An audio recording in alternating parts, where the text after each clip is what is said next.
Jaico jewels, Pothanikkad, Thodupuzha, Kothamangalam. Jaico gold manufactures and wholesale ഡീലേഴ്സിന്റെ സഹോദര സ്ഥാപനം. വമ്പൻ പ്രതീക്ഷയോടെയും ആകാംക്ഷയോടെയും പ്രേക്ഷകർ കാത്തിരുന്ന ദളപതി വിജയ ചിത്രം ജനനായകൻ തിയേറ്ററുകളിൽ ആരാധകരെയും കുടുംബ പ്രേക്ഷകരെയും ഒരുപോലെ തൃപ്തിപ്പെടുത്തുമെന്ന് പ്രതീക്ഷിക്കുന്ന ചിത്രത്തിന് വൻ സ്വീകാര്യതയാണ് മൂവാറ്റുപുഴയിൽ ലഭിക്കുന്നത്. കച്ചേരിത്താടം തോട്ടത്തിൽ ഫാഷൻ ജ്വല്ലറിക്ക് സമീപം സ്ഥാപിച്ചിരിക്കുന്ന ബാനറിന് മുന്നിൽ ആരാധകർ വൻ ആഘോഷമാണ് ഒരുക്കിയിരിക്കുന്നത്.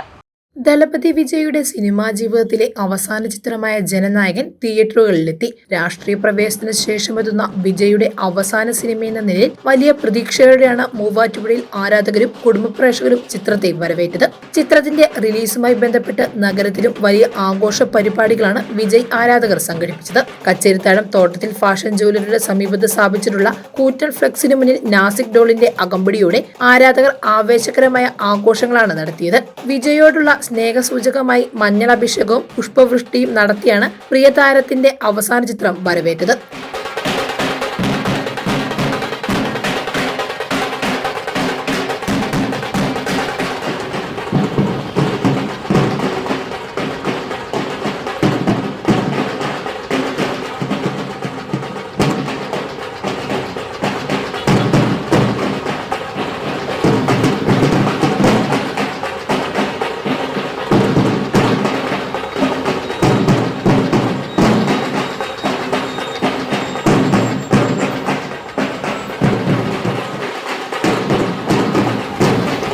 മൂവാറ്റുപുഴ വിജയ് ഫാൻസ് അസോസിയേഷൻ ഗില്ലി ബോയ്സിന്റെ അംഗങ്ങളായ സരുൺ, നിതിൻ, വിഷ്ണു, ഡിതിൻ എന്നിവരുടെ നേതൃത്വത്തിലാണ് ആഘോഷങ്ങൾ സംഘടിപ്പിച്ചത്.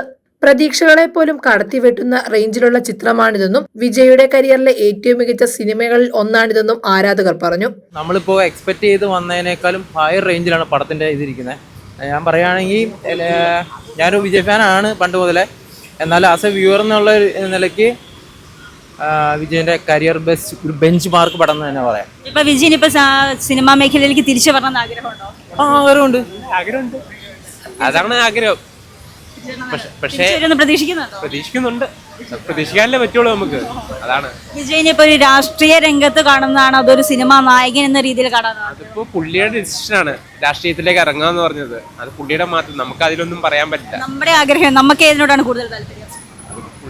പുള്ളിയുടെ ഇതിൽ ഇപ്പൊ 5 വർഷം എന്തായാലും ഭരിക്കായിരിക്കും. അത് കഴിഞ്ഞിട്ടുള്ളത് പുള്ളിയുടെ തീരുമാനമാണ്. പക്ഷെ എന്നാലും സിനിമയിലേക്ക് തിരിച്ചു വരാനാണ് നമ്മുടെ ആഗ്രഹം. നമ്മള് നോക്കി നിൽക്കുന്നു. സിനിമ വരുമോന്ന് അറിയില്ല, പക്ഷെ വെയിറ്റ് ചെയ്ത് നിൽക്കാം. ഇത് നമുക്ക് ഈ വർഷത്തിലെ ഒരിക്കലുള്ള ഇതല്ലേ ഉള്ളൂ. പോക്കിരി കണ്ടിട്ട് ഫാനായ ഒരാളാണ് ഞാൻ. പോക്കിരി സിനിമ കണ്ടിട്ട് ഫാനായ പുള്ളിയുടെ ഒരു 10ാം ക്ലാസ് മുതൽ ഞാൻ ബലാദം മുതൽ തിയേറ്ററിൽ ഐസക്ക് മുതൽ പടം കണ്ടു തുടങ്ങിയതാണ് പുള്ളിയുടെ ഒറ്റയ്ക്ക് വന്നിട്ട്. അപ്പോൾ ഒരു പെട്ടെന്നൊരു ഡിസിഷൻ എടുത്തപ്പോൾ ഒരു സങ്കടം തന്നെ. പ്രിയതാരം സിനിമയിലൂടെ വെള്ളിത്തിരയിലേക്ക് തിരിച്ചു വരണമെന്നാണ് തങ്ങളുടെ ആഗ്രഹമെന്നും മൂവാറ്റുപുഴയിലെ ആരാധകർ. നാസിക് ഡോളിന്റെ അകമ്പടിയോടെയും പുഷ്പവൃഷ്ടിയോടെയുമാണ് മൂവാറ്റുപുഴയിലെ ആരാധകർ ചിത്രത്തെ വരവേറ്റിരിക്കുന്നത്. മൂവാറ്റുപുഴ ന്യൂസിന് വേണ്ടി ക്യാമറമാൻ മിബിൻ സിബിയോടൊപ്പം കൃഷ്ണ ഷാജി. എന്റെ കാഴ്ചയ്ക്ക് ചില ബുദ്ധിമുട്ടുകൾ അനുഭവപ്പെടാൻ തുടങ്ങിയത് ഈയിടെയാ. ആദ്യം ടെൻഷനായി. മകളാ പറഞ്ഞത് അഹല്യയിൽ പോകാൻ. അഹല്യയ്ക്ക് 30 വർഷത്തെ പാരമ്പര്യവും വിശ്വസ്തതയുമുണ്ട്. അഹല്യയിലെ വിദഗ്ധരായ ഡോക്ടർമാരുടെ ചികിത്സ കൊണ്ട് എനിക്ക് എന്റെ കാഴ്ചശക്തി പൂർണ്ണമായും തിരിച്ചു കിട്ടി. ഇപ്പൊ എനിക്ക് ഈസിയായി വായിക്കാം. നേത്ര സംരക്ഷണത്തിന് നമ്മുടെ Ahalya. Ahalya foundation eye hospital, കേരളത്തിൽ എല്ലായിടത്തും.